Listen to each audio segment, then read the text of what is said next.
Good evening there, everybody. What is happening? Hopefully, y'all are having a wonderful day today. So, when it comes down to it, I thought that I would talk about this little video in this little subject that I personally found very particularly interesting. It's going to be a video by DontaesBoxingNation that I thought that I would review.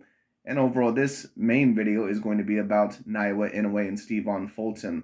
For those of you, of course, that may pay attention to that of the lower weight classes, or overall know about both of these fighters, this is the main big fight that both of these fighters, in my opinion, really need in their career to really take the next step into their future career in that of boxing. I think that if Naoya Inoue, in my view, wants to debatably become the best pound for pound fighter in the world, or at least certainly top three or top five, I think that he needs to beat Fulton. Now, some people out there, even certain people on my channel who regularly watch my videos, they've disagreed with me on that, and they've said, I don't know why you don't put Naoya Inoue in the top five pound for pound. He very clearly is decently skilled, and with what he's accomplished and his dominance, he very clearly is one of the top fighters in the world. Well, Naoya Inoue almost has a little bit of the Mike Tyson complex. And what I mean by that is that for those of you that remember Mike Tyson's career very early on in the mid to late 1980s, before he ended up losing to Buster Douglas, Mike Tyson, I believe, was completely unified in the heavyweight division. Now, of course, Mike Tyson, because he was a heavyweight, he wasn't able to be in a multitude of weight divisions the way that Naoya Inoue was. But Mike Tyson was pretty much just as dominant as what Naoya Inoue is today. He pretty much scorches every single opponent that he's in the ring with. And I'm not saying that every single opponent that he gets in the ring with is necessarily a bum or anything. I think some of the opponents that he's been in the ring with that they have been a little bit tricky. Emmanuel Rodriguez, for example, that's an opponent that I think is very decent, but that's the problem. I think that he has some opponents that are very decent or very good, but I don't know if I can really call any of the opponents on his resume very great. And that's the problem. And it's very much similar with Mike Tyson. For those of you that remember him, of course, during the 80s and during the 90s, Mike Tyson, of course, he was able to beat Pinkelton Thomas. He was able to beat Trevor Berbick. He was able to beat the older version of Larry Holmes. He was able to beat, Tony Tucker and all these other guys. But were those guys really elite fighters? Even sometimes when they were ranked, within the top 10, all those guys that I just recently mentioned, Tony Tucker or, overall, Mitch Green, whoever he fought, a lot of those guys were ranked within the top 10 at the time. But really, the truth of the matter is that a lot of those guys, at least in my view, really were not elite heavyweight champions. And that's why Mike Tyson, at least in my view, cannot be remembered on the same level as a Muhammad Ali or someone overall like a Rocky Marciano or a Lennox Lewis, because they were not only able to beat the Pinkelton Thomases and, overall the Trevor Burbicks and those guys, they were also able to beat the true 50-50 challenges in their career. Mike Tyson was never able to do that. So my point being is this: Naoya Inoue, in order to go to the next level and truly prove that he is deserving of a possible number one pound for pound ranking, he has to beat Fulton. I don't think that there's any debate about it. And for Fulton to even enter my top 10 pound for pound list, he has to beat Naoya Inoue, or at least overall do a series of other very, very decent, fights overall that maybe I'm not thinking of right now. Maybe beat someone like, a Bam Bam Rodriguez or someone else of a sort. But Fulton at the current moment in time is not on my top 10 pound for pound list. And some people may wonder why. Well, it's no insult to Fulton, but I can't really say all in all that he's really done a great amount of work outside of one weight division. And on top of that, I think that the biggest win of his career is against Brandon Figueroa. And those guys are pretty much two Mexican punching bags. It is what it is. At least, the Figueroa brothers, that is. But anyways, I just thought that I would explain my side on that. I thought that, I would kind of talk about that because some people may believe that I'm disrespecting Naoya in a way, and it's nothing of the sort. I think that he's a very decently great fighter, but I have to see him really in the ring with the fighter that I truly believe can challenge overall the goal of Naoya in a way and truly challenge the skills and the mentality of him in the ring and his boxing IQ. Because if you do not get in the ring with someone that is a clear A grade fighter, then what can I really say about your career? It just is what it is, even though very clearly he's accomplished a lot. But it's the same thing with Jamel Charlo. In my opinion, Jamel Charlo, a lot of people claim that he's the top five pound for pound, and I've always disagreed with that. I think that Jamel Charlo may be debatably his top 10, but at the current moment in time, can I really put him above someone like a Canelo, someone above a Tyson Fury, or a Terence Crawford, an Errol Spence, or an Alexander Usyk. I can't clearly put him above any of those guys. I really can't put him above any of those guys whatsoever. Excuse me. Where Jamel Charlo, is, in my opinion, with the pound for pound rankings, he's right there overall, probably with Devin Haney, maybe a Shakur Stevenson, maybe a Josh Taylor. I think that's where he is, and a Naoya Inoue probably as well. But there's many pound for pound fighters on the list right now, and it's very, very mixed. I already told you my top 5 pound for pound, and I will explain why I have certain fighters like a Tyson Fury on my top 10 pound for pound list, or at least my top 5, and not Naoya Inoue, because some people seem to get confused. But we'll talk about that here in a minute. But anyways, Dante's Boxing Nation is going to talk about his opinion on the Naoya Inoue versus Stephen Fulton fight. And he's also going to give you some information that I've been right about this whole entire time, which is that Dante, that his main problem with these fighters is not that a lot of the times he believes they're overrated, or at times on the know that he believes they're overrated, at least just based off their skin color. Because once again, when it comes to certain fighters that clearly are not fighting top contenders like a Gervonta Tank Davis or a Terence Crawford, he seems to have no issue with it. The problem is, when it comes in, is that when these fighters all of a sudden become a threat to the number 1 pound per pound spot.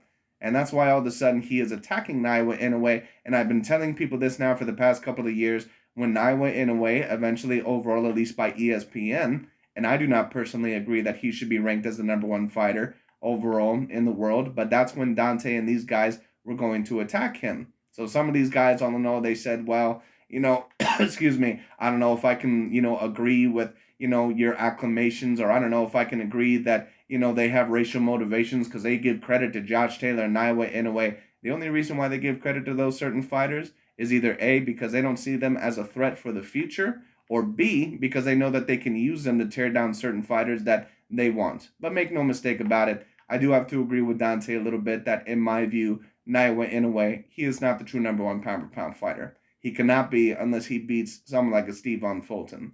But anyways, we're going to talk about that in this video. Let's get into it.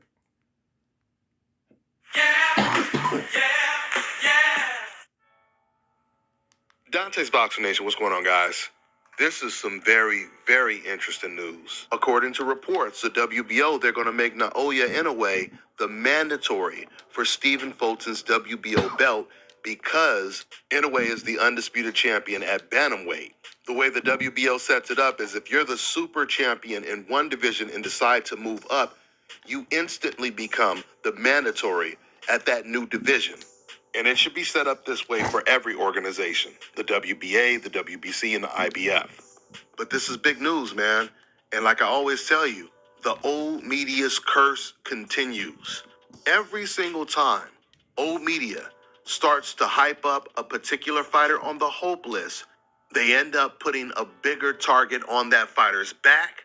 And 95% of the time, that fighter ends up losing shortly after old media starts to praise that fighter higher than they ever praised him before. I remember the year that Floyd Mayweather fought. Well, let me say this, because Dante, once again, a lot of the times with his narrative will try to tell you that all these fighters that are debatably ranked as the number 1 pound per pound, even including certain ones that clearly have decent resumes, that apparently those guys, that they're just mainly great white hopes, or on the know that, that they truly didn't deserve to be there. Well, if you're talking about a fighter like a Roman Chocolatito Gonzalez, or maybe a Gennady Golovkin, or a Sergey Kovalev, I would somewhat agree. But if you're talking about certain fighters like a Canelo or a Vasily Lomachenko, those were 2 fighters that very clearly had a very decent argument for being the number 1 pound per pound fighter. For those of us that know the history of those 2 fighters, Canelo, of course, is a guy that only has 2 professional losses in his career, and he's beaten A-grade champion after A-grade champion after A-grade champion. So there was really no debate about it, in my opinion. Canelo had to be the number 1 pound per pound fighter. And before him, of course, there was Vasily Lomachenko, which, of course, I didn't have a problem with either, because, of course, he had that one loss to Orlando Salido, but he pretty much wrecked Guillermo Rigondeaux's career, who was ranked top 10 pound per pound at the time, probably top 5 or top 6. And then, of course, he was able to completely, embarrass Gary Russell Jr. He completely embarrassed, I believe, Nicholas Walters. He completely... he didn't completely embarrass, but he was able to beat Hoy Linares, who at the time was ranked as the Ring Magazine champion for 135 pounds. And he tried to get in the ring with Mikey Garcia, but Mikey Garcia avoided him like the bubonic plague. So it is what it is. So Lomachenko and Canelo, in my opinion, those were true fighters that actually deserve to be at the number one spot. The thing is with Dante is that I don't think that he sees a difference between Lomachenko, Canelo, and Roman Chocolatito Gonzalez. But anyway. Manny Pacquiao, the fight that was billed the fight of the... And Manny Pacquiao, of course, at one point in time was a fighter that could have debatably been a number one pound-for-pound fighter as well. decade. ESPN, they were like some of the main people that were accusing Floyd Mayweather of ducking Manny Pacquiao. Even the year that Floyd Mayweather fought Manny Pacquiao, before the fight was announced, they were still accusing him of ducking Manny Pacquiao. So what happens? As soon as that fight is announced and Floyd Mayweather completely beats Manny Pacquiao decisively, they give the Fighter of the Year award not to Floyd Mayweather, but to Ronda Rousey. And the same year they gave her the award, she got knocked out.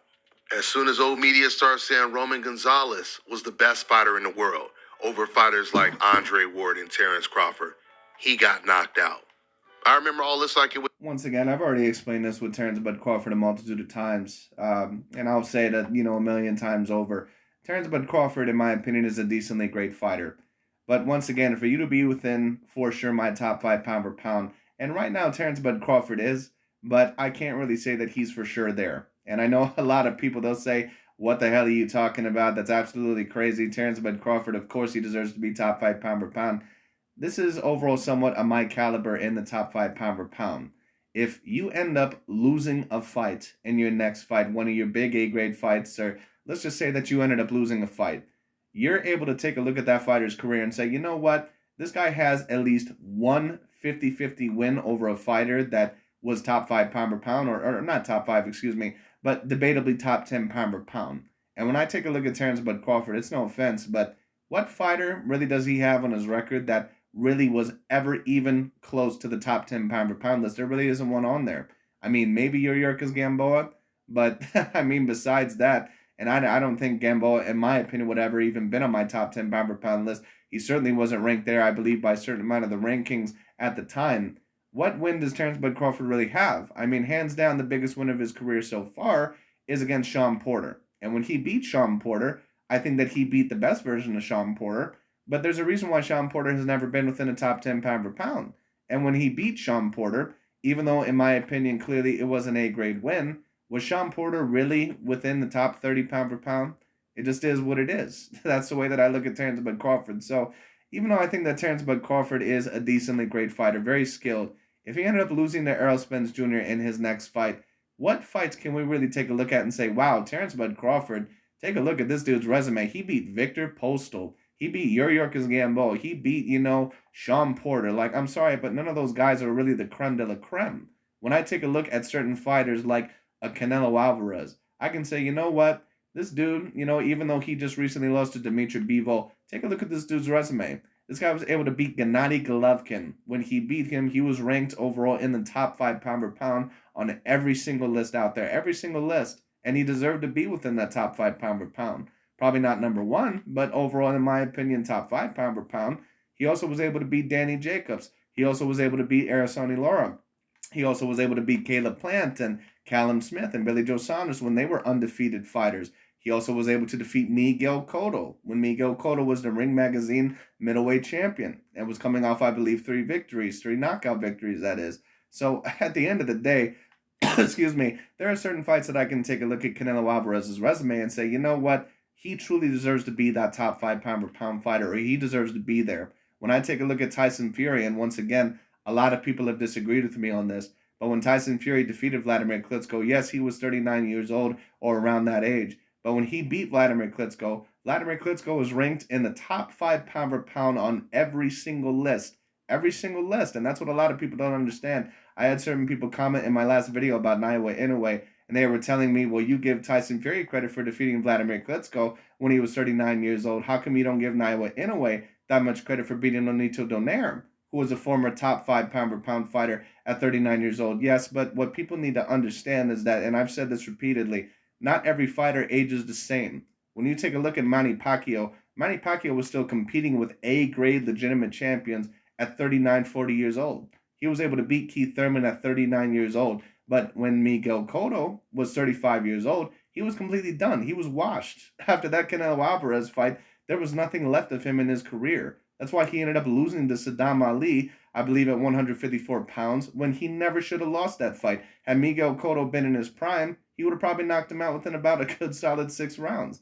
But Miguel Cotto was not able to win that fight. My point being is this: just because two fighters are the same age in a particular time does not mean that you can compare their careers overall completely side by side. That's not how it works. And when you take a look at Nonito Donaire, at 39 years old, not only had he already lost to Guillermo Rigondeaux, but he had already lost to Carl Frampton. He already lost, I believe, to Nicholas Walters by knockout. And there may have even been another loss or two that I can't personally remember. So it's no offense, but when he beat Nonito Donaire, especially the first time around, Nonito Donaire was pretty much looked at as fresh meat overall for Naoya Inoue. He pretty much was looked up as chopped liver. That's pretty much what he was looked at. When Vladimir Klitschko was looked at as facing Tyson Fury, yes, you can claim that they were the same age. You can claim that Vladimir Klitschko was 39 years old. But there's a difference between a fighter that is dominating in the past 9 to 10 years, hasn't lost in about 9 to 10 years, and still is ranked within the top 5 pound per pound, still at 39 years old, and Fury was able to beat him at the time, versus a fighter in Nonito Donaire when Naoya Inoue beat him, when he overall pretty much was known for losing all the big fights in the past few years of his career. Even though he did win, I believe, a couple of decent fights over undefeated prospects in his last fight. And I give Naoya Inoue a little bit more credit for the rematch, because he was able to even be way more dominant in the rematch, and that was a better version, in my opinion, of Nonito Donaire. But still, can I count that version of Nonito Donaire as an A-grade fighter? No, that just doesn't make any sense when it comes down to it. I don't personally believe that Nonito Donaire really was ever even as skilled as Vladimir Klitschko in the first place. But even if you wanted to claim that, just because a fighter formerly was top 5 pound per pound doesn't mean all in all that they're still in that position. And that's what a lot of people overall don't understand. Tom Brady, in my opinion, is the greatest NFL quarterback that I've personally ever seen. But right now, he's not the number one quarterback in the NFL. It just is what it is. So once again, we have to take things into context. Just because a fighter and another fighter, yeah, they may have been the same age, doesn't mean that they're comparable. Yesterday, Sergey Kovalev, before he lost to Andre Ward, And then, of course, when you're talking about the other fighters, you have Alexander Usyk, who, when he beat AJ Anthony Joshua, in my opinion, Joshua would have been in my top 10 pound per pound. So overall, or at least debatably, certainly top 20. And then Fury, of course, he was able to beat Wilder, who would have been not within my top 10, but my top 20. So that's really my point here. Okay, that's really my point. And then, of course, you talk about Errol Spence, who was able to beat Mikey Garcia when he was top 10 pound per pound. Debatably, Kell Brook when he was top 10 pound per pound on some lists. Yes, he did lose to Gennady Golovkin, but that really cannot be Errol Spence Jr.'s fault, because, Kell Brook pretty much did that. Some would debate on purpose. So it is what it is. And then, of course, you count the wins over Sean Porter, Yordenis Ugas, Danny Garcia. Errol Spence has a very decently great resume as well. So all those fighters, there's a reason why they're in my top 5 pound per pound and why Naoya Inoue is not. And once again, I get certain guys on here that say, well, you just don't pay attention to the little weight classes or the lower weight classes. It's not that I don't pay attention to them. It's just that I don't see it as the most talented. It's not necessarily that it's all Naoya Inoue's fault. But once again, you have to get into the ring with someone that I truly believe can challenge you fully. Not just overall physically, but mentally as well. And that's what Steven Fulton can do for Naoya Inoue. That's also what Naoya Inoue can do for Steven Fulton. So whoever is the winner of that fight, it's going to be very, very big for their career. At him, some websites had him at number 1 pound for pound. Shortly after that, he loses to Andre Ward. Old Media had Nonito Donaire number 2 on the pound-for-pound list, right behind Manny Pacquiao. This was when Floyd Mayweather was on his hiatus. Shortly after they put him up there, at least once he was forced to fight Guillermo Rigondeaux, he lost. As soon as Old Media started putting Canelo above Terence Crawford, saying that he was pound-for-pound the best fighter in the world, he lost. Which is pretty... Well, you know what? Let me also state this, because Dante states this a lot. But this has to be stated with the Canelo Alvarez and Vasily Lomachenko comparisons with Terence Bud Crawford. Because what Dante will always try to tell you is that, well, Terence Bud Crawford outlasted these fighters. Well, yeah, but it's no offense against Terence Bud Crawford. But Lomachenko and Errol Spence Jr. and and even Tyson Fury and overall, who's the other guy? Canelo Alvarez. All these guys have actually been facing legitimate challenges. Like, it's no offense against Terence Bud Crawford, But when you almost have 40 wins in your career now, and the biggest win of your career is Sean Porter, what does that really say about your career? I mean, it is what it is. Once again, a lot of people may disagree with me on it, but it's the truth. It just is what it is. Once again, when I take a look at Tyson Fury's career, he has 30 something fights. He has a win over Deontay Wilder, Vladimir Klitschko. Those are looked at as true 50-50 possible, losing those fights. And then, of course, he was able to beat Dillian White. I don't think a lot of people, including myself, truly thought that Fury was going to lose that one by any means. But at least overall, it was looked at probably as a 70-30 fight. How many fights has Terence Bud Crawford really been in overall to where we can say, wow, that was a true 50-50 fight? Or that was a fight against a fighter that truly was the creme de la creme? You can't really say that many. I mean, a lot of people, to give him credit, a lot of people did not think he was going to beat Yuriorkis Gamboa, and there were some people that thought that maybe Postal would have a chance. But when we really take a look at the actual caliber of Terence Bud Crawford, those fighters were never really close to his caliber in the first place. Ironic because Terence Crawford has survived all of these fighters that old media was calling pound for pound over him. And yet he's still unbeaten and he's still pound for pound the best fighter in the world. But Well, no, I can't really say that he's definitively the best pound for pound fighter in the world. And in my opinion, he probably wouldn't be. Once again, a lot of people would disagree with that. But once again, people criticize Naoya Inoue and they criticize, some of these other fighters and they say, well, they're just hyping him up because they're not black and who have they fought? Well, that's fine and all. But are you really ranking Terence Bud Crawford as a top fighter because you think he has the best resume? Or are you ranking him there because he's a black fighter and because of past black fighters have been so great, you expect him to do that? And I get it to a degree. The Terence Bud Crawford, once again, very clearly a very decently great fighter. But I need to see the results first overall before I really place someone on that throne. It just is what it is. It's like overall for a while, a lot of people wanted to call Giannis Antetokounmpo the best player in the league, but I can't really put you there until you win the championship. Well, now Giannis Antetokounmpo was able to win the championship. now, because old media, they have a new fighter on the hope list that they're hyping up. They're trying to put Inoue above Crawford. And I can tell you guys right now. Well, in my opinion, Naoya Inoue overall should not be above Terence Bud Crawford. But he's right there, in my opinion, with Jamel Charlo, maybe a Josh Taylor. Josh Taylor, in my opinion, probably would be slightly above both of them, at least debatably. But once again, the top 10 pound per pound list right now, I think, is very, very decently competitive. There's about 15 fighters at least that you could truly debate deserve to be there. Once again, my top 10 pound per pound list, there's at least 5 fighters that have to be there, for sure, in my opinion. Once again, I have Tyson Fury there. I have Alexander Usyk there. I have Terence Bud Crawford there. I have Errol Spence Jr. there. And I have Canelo Alvarez there. If, most of those fighters are not in the top 10 pound per pound list, I really can't take that list too seriously. Doesn't mean that you have to have every single one on there. There's going to be certain people that disagree. But you're at least going to have, in my view, at least 4 out of the 5 guys. Maybe if you didn't have Tyson Fury on there because of the heavyweight rule, I would somewhat understand. But the rest of those fighters probably should be there.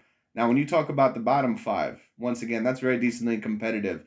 Because then you're talking about fighters like a Devin Haney, who's undefeated and completely undisputed at the 135-pound division, beat George Kambosos, who beat the man who beat the man. You're also talking about certain fighters like a Naoya Inoue, who is, he won the Muhammad Ali Trophy. He won a Super Series tournament. He also now is completely undisputed in a weight division. He's very dominant. He's very decently skilled. You're also talking about other fighters like a Dimitri Bivol, who now is coming off of a top, a win over, the former number 1 pound per pound fighter, undisputed, against Canelo Alvarez. And of course, he now recently just came off of a very big win over Gilberto Soto Ramirez. So he has to be there. So what other fighters are we also talking about? You're also talking about Josh Taylor. You're also talking about Shakur Stevenson.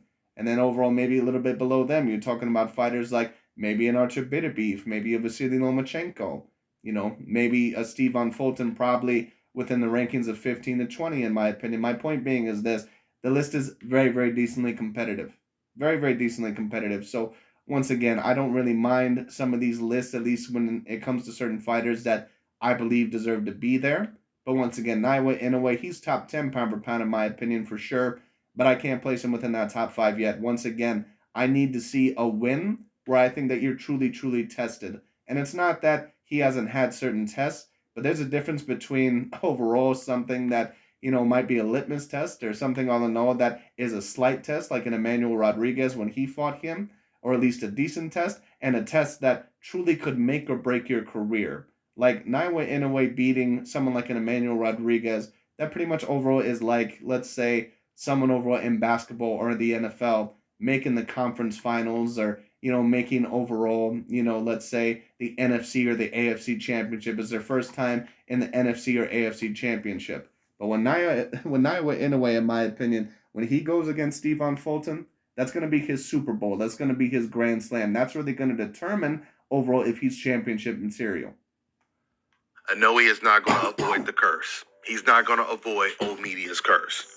If he fights Stephen Fulton, he's losing that fight hands down. I don't do a lot of predictions. I usually only do predictions if I really feel sure I know who's going to win. But this one, to me... Well, that means more than likely that you're not super confident in your boxing knowledge. And there's a reason why you get some of your predictions wrong. And don't get me wrong, we're all going to get predictions wrong. I don't think Dante really knows how to break down a boxing fight very well. Is one of the easiest predictions. Now, it's still not official if Inoue is going to accept the assignment, if he's going to push for the mandatory spot. But if he activates it, he's losing this fight to Stephen Fulton, I'm telling you guys right now. Inoue once again... Well, we'll have to see about that. Stephen Fulton, he looks like a very decently talented fighter. I think that he can give Naoya Inoue a decent amount of challenges. But I don't know, because in my opinion, Stephen Fulton, he's not necessarily what I would call a Floyd Mayweather Jr. But we'll see overall what ends up happening. Excuse me, personally, I haven't watched as much of Stephen Fulton. I'll have to watch a little bit more. If the fight does get announced, I'll of course have to do my breakdown. And with that, I'm going to watch a few fights of both. That way, overall, I get the best analyzation that I possibly can, because I like to be as well informed as possible before I talk on a subject. But once again, we'll have to see on this. I can't really tell you right now who I think would win the fight. And he's a good fighter. But in that first fight with Donaire, there were times when he was getting outboxed by Donaire. Inoue was supposed to make that first fight look as easy as Rigo made it look when he was fighting a much younger in his prime. Once again, quote-unquote, pound for pound, number 2 best fighter in the world, Donaire. Inoue was... Well, once again, we can't... And this is why, overall, I don't think that Dante is the best at breaking down a fight. Because if you know anything about boxing within your time overall about watching it, you know that styles make fights, and you all know that you can't just make a judgment based off of one fight. Because if you do that, you're going to get almost every single prediction wrong, or it's going to be a little bit off. I can't base a prediction by saying, well, Nonito Donaire, even though he probably wasn't at the best point of his career, he outboxed Naoya Inoue a little bit in that first fight. And we all know that Stephen Fulton right now, that he's probably a little bit better than Nonito Donaire. So, prediction over. Stephen Fulton wins the fight. You can't make a prediction based off of that. Because once again, certain fighters, depending on one point in time they are in their careers and the styles, and on top of that, how seriously they may take their opponent, they may look a little bit differently. Gervonta Tank Davis looked like shit, in my opinion, against overall that of a Rolly Romero in his last fight. I don't think that he was winning the fight before he ended up getting the knockout. But does that mean that I wouldn't favor Gervonta Tank Davis over a Vasily Lomachenko right now, or some of the other fighters at the 135-pound division? Of course not. To make the fight look just that easy. And he made it look more like it was Ali Frazier. Now, he did make the rematch. Well, it was a little bit competitive. I think that Nonito Donaire got about 3 rounds in there, but it really wasn't as competitive as what Dante is trying to make it. I watched the fight myself. Naoya Inoue still was very, very dominant in the fight. He just wasn't as dominant as what he's been in other fights, which you may expect a little bit because Nonito Donaire at one point in time was a very decent champion, and he's very experienced. So, once again, and on top of that, he's bigger than Naoya Inoue. So, once again, I really don't have a huge problem with it. But like I said, I'm going to have to look at the patterns of both fighters throughout the majority of their fights to really determine, in my opinion, who truly is the favorite in this fight. And, from what I've seen of both fighters, once again, they're both very decently talented. So, it's going to be a very interesting bout if it does happen. Against Donaire looked very easy. He knocked him out in impressive fashion. But there are levels to this, guys. And if, once again, he struggled even for a couple of rounds against a 40-year-old Nonito Donaire, can you imagine what Stephen Fulton is going to do to this man? Inoue. Right, Dante, but once again, you can't make a boxing prediction based off of that. This is what Dante doesn't get. Like, it is what it is. Like, if you, watch a certain amount of matches, it really doesn't matter what match overall or what sport you're watching. If you take a look overall at certain things, you can't just base things off of fight math or off a triangle theory. That doesn't work because, once again, styles make matchups. If you take a look, once again, for those of you that don't know that much about me, my favorite team is the Carolina Panthers and that of the NFL because I like the Carolina areas and I like a lot of the Carolina teams. Well, the team made the Super Bowl all the way back in the 2015 2016 era. And the Denver Broncos, of course, lost a couple of regular season matchups and they were looking like a weaker version of themselves. They lost to the Indianapolis Colts. Well, the Carolina Panthers, they beat the Indianapolis Colts. So, of course, one would think that the Carolina Panthers, that with how dominant they were, that they should have shredded the Denver Broncos, but pretty much the opposite happened. The Denver Broncos were able to be very defensively responsible against the Carolina Panthers. They had a great game plan and they were able to outdo them. So once again, you can't make a fight prediction based off of, oh, well, this happened, so overall must be overall what's happening. You have to watch a multitude of fights. You have to determine in totality what the strengths and the weaknesses of the fighter are, or what the team is, or what the athlete is. And then that's how you make a prediction. You have to break them down in totality. You can't just watch a few seconds of one fight and say, oh, well, he had trouble here, so all in all, this must happen. You can't break down a fight like that. And it's no offense against Dante, but that's a big part of the reason why he's not the best breakdown artist. He's a really, really good offensive fighter. But a good offense doesn't really mean a whole lot if you don't have a great defense to back it up. Especially... I would somewhat agree with that, but I'll have to see, once again, a little bit more Naoya Inoue. But Naoya Inoue doesn't come across to me as someone that is necessarily bad defensively. But what I will say is this. Sometimes he is a little bit more reckless than overall what is for his own good. And on top of that, what I do see from him, which I often see from Japanese or that Asian fighters, he does have a little bit of a problem with moving his head. So we'll see overall what ends up happening with that. But he is a very talented fighter. If Naoya Inoue is going to beat someone like a Stephen Fulton, in my opinion, he's going to have to corral him. He's going to have to more than likely pressure him. I don't think it'll be a very good idea to try to outbox Stephen Fulton in the middle of the ring. He'll have to try to make him very uncomfortable, like what a Brandon Figueroa did. And with Naoya Inoue's power, overall, he can potentially overwhelm him, but he is going to have to be the best version of himself, even better than what he ever has been. And that's overall what the greats can do. They can really pull out something that they've never even seen in themselves before in those 50-50 matchups. You are fighting against elite level opponents or champions. And as Floyd Mayweather can tell you, when you're moving up multiple weights and fighting against guys that are naturally bigger than you, now having a good defense is even more important. It has to be better. I would agree with that, but from what I've seen of Naoya Inoue, he doesn't come across to me as a bad defensive fighter. He just comes across to me as a little bit reckless, someone that overall kind of likes to fight. But once again, we'll see what happens. But he does have technical skills. Will it be enough to beat someone like a Stephen Fulton? We'll have to see about that. But it's going to be very interesting. It's going to be a great fight. And if it does end up happening, I'm certainly going to have my eyes glued to the screen.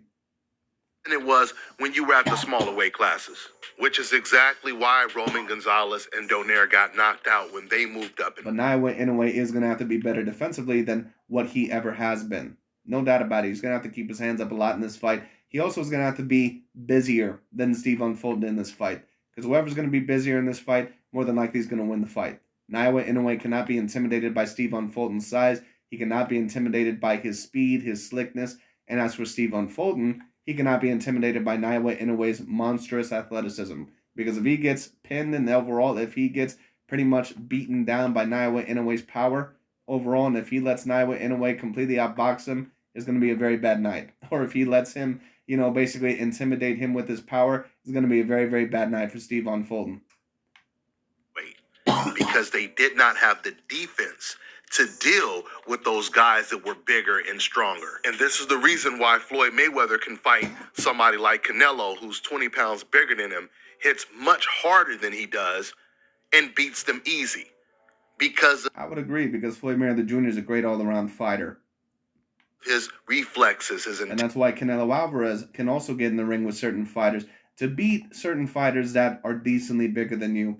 You can't just be a fighter that is great offensively or just great defensively. You have to be a great all-around fighter. And that's why Canelo Alvarez or Lomachenko, they've been able to accomplish some of the things that they've been able to accomplish.